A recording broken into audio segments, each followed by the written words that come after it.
Ranger Bill, warrior of the woodland, struggling against extreme odds, traveling dangerous trails, fighting the many enemies of nature. This is the job of the guardian of the forest, Ranger Bill. Pouring rain, freezing cold, blistering heat, snow, floods, bears, rattlesnakes, mountain lions. Yes, all this in exchange for the satisfaction and pride of a job well done.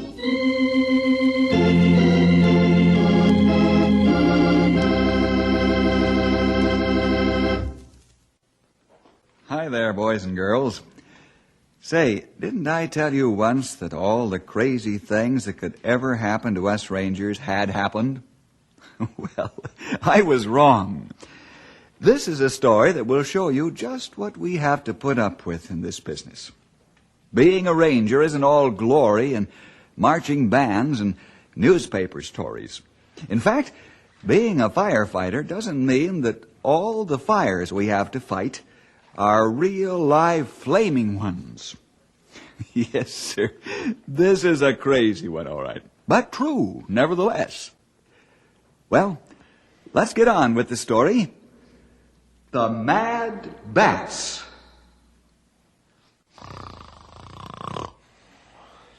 It was a nice, quiet day in Knotty Pine.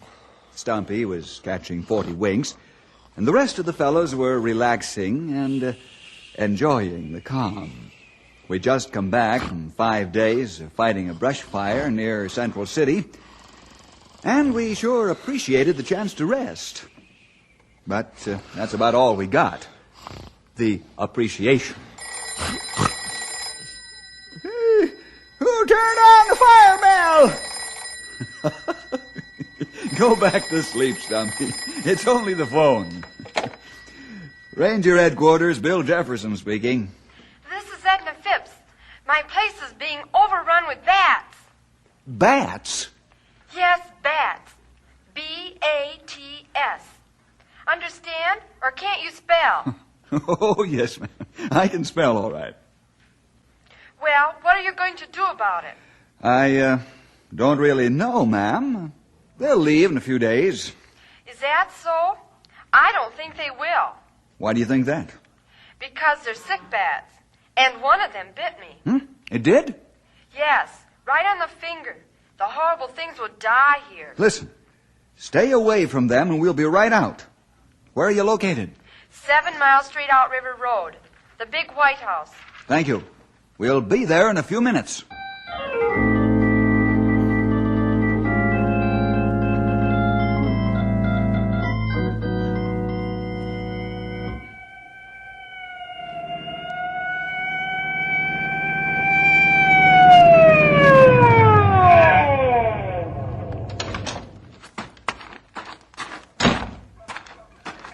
Mr. Jefferson? Yes? Where are the bats, Mrs. Phipps? Around back. Come along and I'll show you. All right. Thanks, ma'am.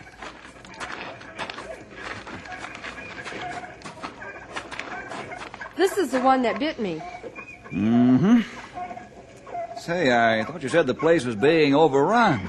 Well, I guess I was so excited that I exaggerated a little. Mm-hmm. Actually, there are only 3 bats. One here on the bush, and the other 2 under the garage eaves. I see. Let me see that bite wound. Oh, it's nothing, really. Just a little gash in my finger. Really, I feel rather foolish now. I get excited so easily. Edna! Yoo-hoo! What in the world's going on? Why'd you call the Rangers? This is my neighbor, Hazel Fromm, Mr. Jefferson. How do you do? Very well, thank you. What's this all about? Let me see your finger, Mrs. Phipps. Oh, very well. But you're making a federal case out of this, really. Land sakes, Edna. Did the bat really bite you? Yes, indeed. You know they have awfully sharp teeth. Now, you ladies stay away from those sick bats. I'm going to radio for some specialists to look at the creatures. Really, Mr. Jefferson, aren't you being a bit dramatic about this? Well, that's what you get for calling those Rangers. They always make such a big issue out of everything. I'll be back shortly. And stay away from those sick animals.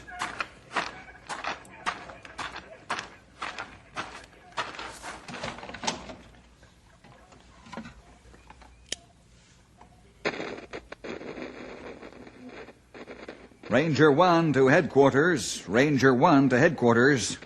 Headquarters to Ranger 1. Henry, call Fulton McCormick and have him come right out here on the double. Right.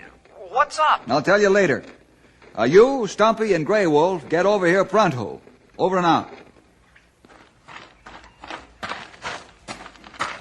Mr. Jefferson, I'm Martin Phipps. Yes, I know. How are you, Mr. Phipps? I'm irritated. You always make such a big issue out of everything. When it's important enough, we do, yes. I suppose this is? It is. Mr. Jefferson, how can 3 sick bats be so terrible important? Bats carry rabies, Mr. Phipps. Great Scott. You don't think that Edna's... I'm sorry, Mr. Phipps, but you asked for it. I've sent for expert help. In the meantime, don't breathe a word of this to anyone. Not even to my wife? Especially her. But of all people, she should be told, shouldn't she? In due time, yes. But first of all, we don't know if this sick bat is rapid. And secondly, your wife is highly excitable. And the fear and shock of the news might do more damage than the rabies. Now, we can give her the Pasteur treatment for the disease. But there isn't much we can do for hysteria and panic in her case. Why did she have to touch the horrible thing anyhow?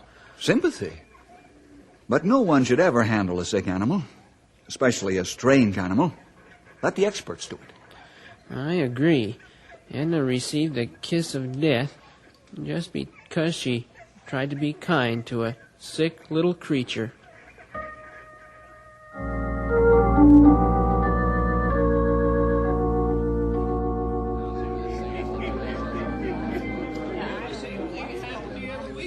Fulton, this is the bat that bit Edna Phipps. Yeah, he's as sick as a dog, all right.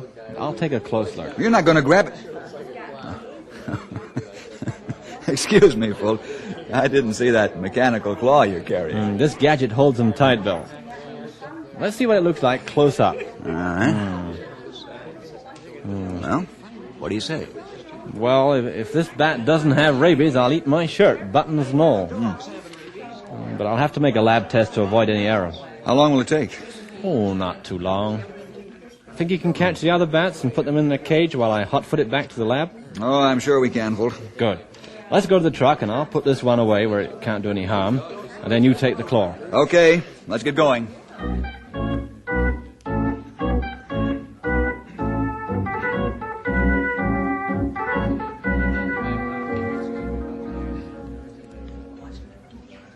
Open the cage, pal. Okay, it's open. All right. Here comes bat number 2. Watch yourself. Right. I'm going to release him now, Henry, and jerk the claw out quickly. You slam the gate and lock it. Right, I'm ready. Okay. Now. I got him. You fellers, give me the jumping willies fooling with those sick bats. Even if I had my way, I'd use a shotgun on them and make sure they couldn't bite nobody. I would too, old-timer, but Fult wants them for lab study. We've got to find out if these bats are rabid too. I think maybe your first bat is only case. Well, that could very well be the case, Grey Wolf. All right, let's get the other one in the cage, and we can relax. You ready, pal? Sure. Now, this time, don't open the door until I'm ready to fling the bat into the cage. Okay. All right. Yeah. I got him! Yeah. All right. You ready with the door? Ready. I'll fling him into the cage and release the claw at the same time. Open up! Okay. Now, that's what I call a good job well done. Mr. Jefferson, is there any definite word you can give me? No, Mr. Phipps, not yet. We're going to the lab right now. I'll let you know as quickly as I can, as soon as the specialist has the answer.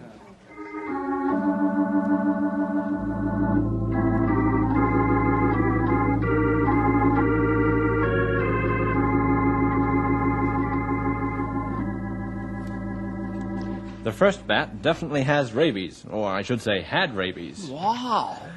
Wow, he's right, Henry. I've been doing research on animal diseases for a long time. Read thousands of pages of veterinary history. But, this is the first time I've ever run across mad bats. Say, how about the other two, Sonny? Oh, no rabies as yet. I'll keep him under observation and see what happens. Oh, this is going to be a tough job. You said it, Grey Wolf. Well, first thing that I've got to do is tell Martin Phipps to get his wife to a doctor pronto. In the meantime, you fellas patrol the area with shotguns and kill any and all bats that you see in the area. Maybe we ought to have one of them there anti-aircraft guns for this job. You said it, old-timer. Oh, maybe not too many bats around, I hope. Well, let's go, fellas. And make sure you've got a good supply of shells.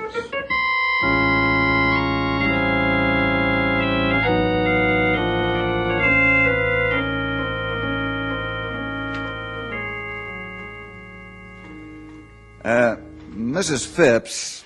Just call us Edna and Martin. It's so much easier. All right. Edna, you're going to have to go to a doctor at once for anti-rabies shots. Oh, land sakes. Seems to me that's being awfully cruel. Hazel, have you ever seen a person die of rabies? Oh, my. No. Why, land sakes, no. Well, it's a good thing, because all your hair would turn snow white. Oh, for the love of Mike, Bill. The Pasteur treatment will prevent that. Thank the Lord for Louis Pasteur. Well, you better get going right now. Yes, sir. Come along, Edna. I'll drive you over this instant. Well, what about the other bats that might fly around us?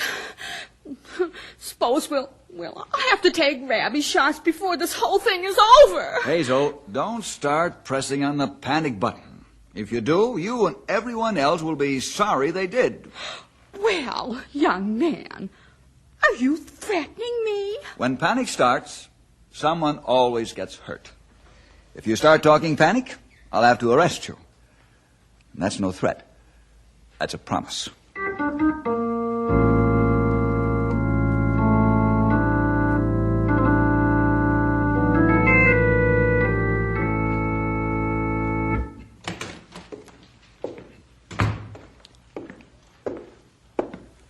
Hello, folks.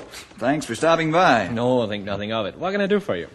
You can tell us where the mad bat came from. Now he thinks I'm a magician, eh? I thought you could see everything when you looked through that there high-powered microscope. I wish I could, old-timer. How much do you know about bats, Fulton? Well, not very. I know they won't try to land in your hair, as popularly believed. A few have, but it's been pure accident. I know they live in caves as well as civilized hideouts. Beyond that, I don't know. Well, I can see we ain't going to get very far here. I'd better go over and spell off Henry and Grey Wolf from anti-aircraft duty. Hold on a second, old-timer. I'll go with you. All right. Be easier to hire a couple of growed-up owls to stand guard duty than to have us walking around day and night with them there shotguns. Say, you've got something there, old-timer. What's he got? Perhaps if we got us some growed-up owls, we could keep the bats out of town for a while. Yes, bats are scared to death of owls. Who gives a hoot if they scare them to death or not, as long as they keep them out of town?